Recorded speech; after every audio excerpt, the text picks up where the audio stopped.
Assalamualaikum warahmatullahi wabarakatuh. Kembali berjumpa dengan saya, Yoga Mitra Pratama, mahasiswa Popantang Bogor, semester 6, Prodi Penyuluhan Pertanian Berkelanjutan, tingkat 3B.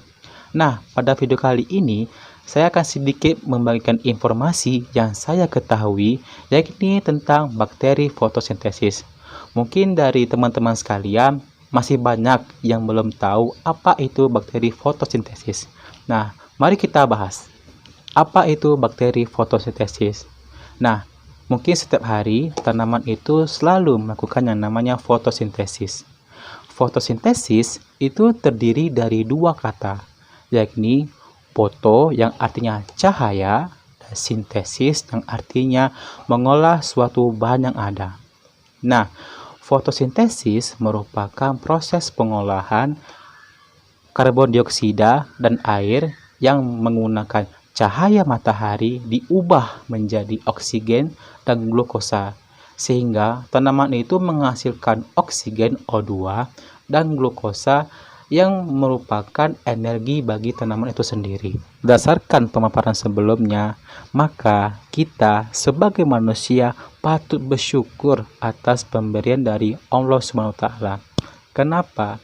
Karena Allah telah memberikan kita oksigen secara cuma-cuma, yaitu dari proses fotosintesis.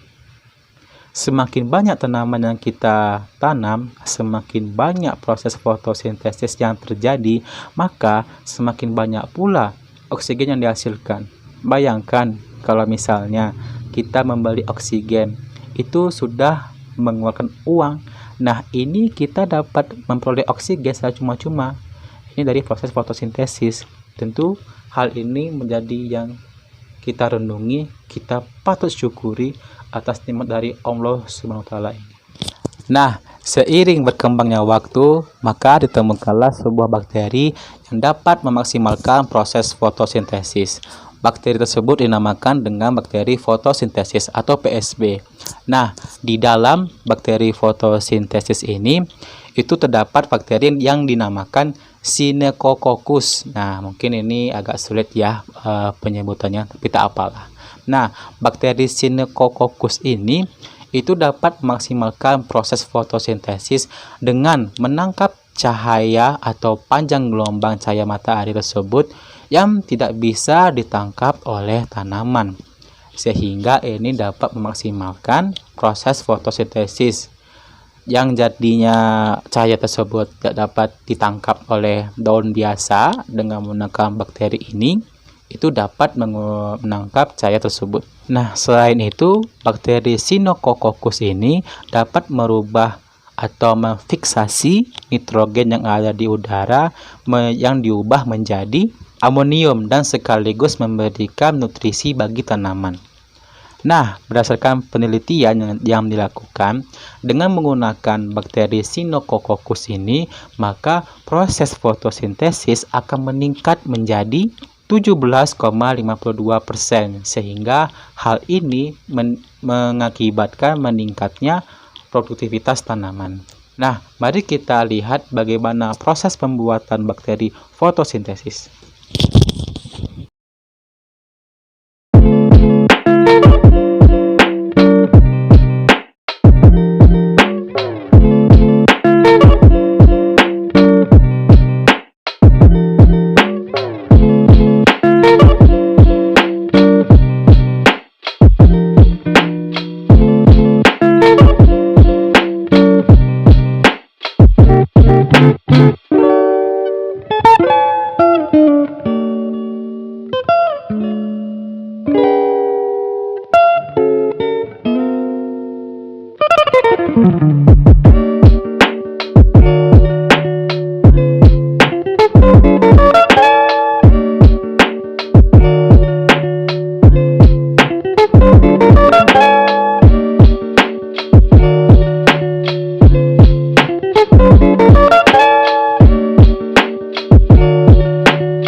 Baiklah, tadi kita sudah membahas bagaimana cara pembuatan dari bakteri fotosintesis.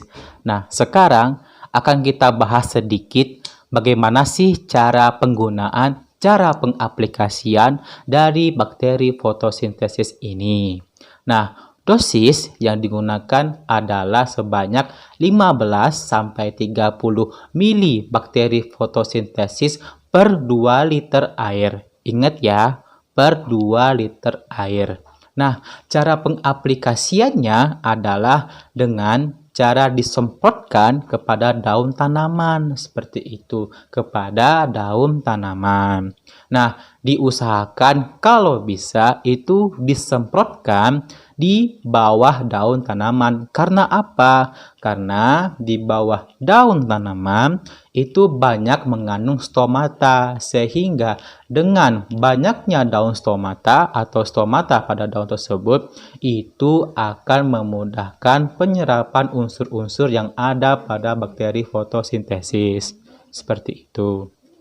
Nah, kemudian mungkin ada pertanyaan, bagaimana Kak kalau dikombinasikan dengan pupuk? Jawabannya adalah boleh, asalkan pupuk yang dikombinasikan tersebut adalah pupuk daun, seperti itu. Nah, berapa sih dosisnya? Nah, dosis yang digunakan adalah 3 mili bakteri fotosintesis dicampurkan dengan 3-4 gram pupuk daun per 1 liter air. Jadi, ulangi lagi, 3 mili bakteri fotosintesis dicampurkan dengan 3 hingga 4 gram pupuk daun dalam 1 liter. Nah, pupuk daun ini seperti pupuk gandasil B, seperti itu. Cara pengaplikasiannya pun sama, yaitu dengan cara disemprotkan kepada daun, seperti itu. Baiklah, demikian pemaparan sedikit dari saya mengenai bakteri fotosintesis. Saya harap sedikit informasi ini bisa bermanfaat bagi rekan-rekan sekalian, baik itu mahasiswa, petani, ibu rumah tangga, dan lain-lain. Seperti itu. Mungkin sekian dari saya, kurang lebihnya saya mohon maaf, kepada Allah saya mohon ampun, dan saya di sini masih dalam tahap belajar, jadi apabila banyak kekurangan mohon dimaklumi dan dimaafkan, seperti itu. Sekian dari saya akhiri. Wassalamualaikum warahmatullahi wabarakatuh.